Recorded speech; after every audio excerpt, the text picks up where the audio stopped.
Les critiques d'Hugues Deillet, avec le charme entêtant des parfums. Les parfums en 2012, le réalisateur français Grégory Magne signait L'air de rien, délicieux comédie où Michel Delpech jouait son propre rôle, avec un sens aigu de l'autodérision. Il révélait dans ce film l'acteur Grégory Montel, devenu depuis très populaire grâce à la série 10%. Aujourd'hui, il met Montel en face d'Emmanuel DeVos dans Les parfums. Guillaume est père divorcé et risque de perdre la garde partagée de sa fille s'il ne trouve pas une situation stable et un appartement propice pour l'accueillir. Alors, Guillaume s'accroche coûte que coûte à son boulot de chauffeur, et pourtant, sa nouvelle cliente n'est pas facile. Anne Walbert, grande bourgeoise, créatrice de parfums en perte de vitesse. Entre cette femme d'apparence hautaine, inaccessible, et le pauvre garçon émotif, et un tantinet désordonné, le dialogue est difficile. Grégory Magne adore le film culte Tandem de Patrice Lecomte, et cela se sent. Ces deux longs métrages, L'air de rien et Les parfums, sont des road movies animés par des duos. Pas facile de renouveler le genre.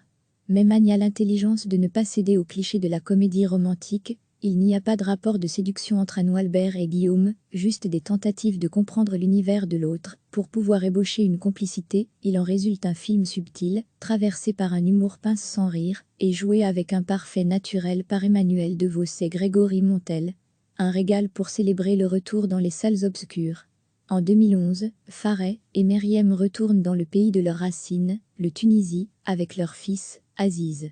Le couple a grandi dans un environnement privilégié et s'est épanoui dans un mode de vie occidental. Lors d'un déplacement en voiture, la famille est victime d'une attaque terroriste et le petit garçon est blessé. Emmené à l'hôpital, le diagnostic tombe. Il a besoin d'urgence d'une greffe du foie. En plein désarroi, Fareh découvre alors la complexité de son pays, l'opacité de ses décisions, et les mafias de trafic d'organes. Sami Bouajila, révélé au grand public, avec le triomphe cannois d'Indigène, excelle dans le rôle de cet homme traversé par des sentiments contradictoires. Et pour son premier long métrage, Mehdi Barsaoui parvient à mêler chronique politique et suspense familial, comme l'avait si bien réussi le cinéaste iranien Asghar Farhadi dans Une séparation. C'est cette double dimension qui fait la richesse d'un fils, drame qui tient en haleine de bout en bout.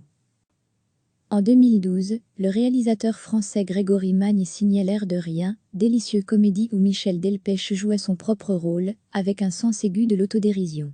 Il révélait dans ce film l'acteur Grégory Montel, devenu depuis très populaire grâce à la série 10%.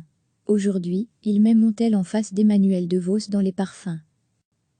Les parfums. Guillaume est père divorcé et risque de perdre la garde partagée de sa fille s'il ne trouve pas une situation stable et un appartement propice pour l'accueillir. Alors, Guillaume s'accroche coûte que coûte à son boulot de chauffeur, et pourtant, sa nouvelle cliente n'est pas facile. Anne Walbert, grande bourgeoise, créatrice de parfums en perte de vitesse. Entre cette femme d'apparence hautaine, inaccessible, et le pauvre garçon émotif, et un tantinet désordonné, le dialogue est difficile. Grégory Magne adore le film culte Tandem de Patrice Lecomte, et cela se sent. Ces deux longs métrages, L'air de rien et Les parfums, sont des road movies animés par des duos. Pas facile de renouveler le genre. Mais Magne a l'intelligence de ne pas céder aux clichés de la comédie romantique. Il n'y a pas de rapport de séduction entre Anne Walbert et Guillaume, juste des tentatives de comprendre l'univers de l'autre. Pour pouvoir ébaucher une complicité, il en résulte un film subtil, traversé par un humour pince sans rire, et joué avec un parfait naturel par Emmanuel DeVos et Grégory Montel. Un régal pour célébrer le retour dans les salles obscures. Un fils en 2011, Fareh et Meriem retournent dans le pays de leurs racines, le Tunisie, avec leur fils, Aziz. Le couple a grandi dans un environnement privilégié et s'est épanoui dans un mode de vie occidental. Lors d'un déplacement en voiture, la famille est victime d'une attaque terroriste et le petit garçon est blessé. Emmené à l'hôpital, le diagnostic tombe. Il a besoin d'urgence d'une greffe du foie. En plein désarroi, Fareh découvre alors la complexité de son pays, l'opacité de ses décisions, et les mafias de trafic d'organes. Sami Bouajila, révélé au grand public, avec le triomphe cannois d'Indigène, excelle dans le rôle de cet homme traversé par des sentiments contradictoires. Et pour son premier long métrage, Mehdi Barsaoui parvient à mêler chronique politique et suspense familial, comme l'avait si bien réussi le cinéaste iranien Asghar Farhadi dans Une séparation. C'est cette double dimension qui fait la richesse d'un fils, drame qui tient en haleine de bout en bout. La séquence JT. Cliquez sur s'abonner pour recevoir les dernières nouvelles.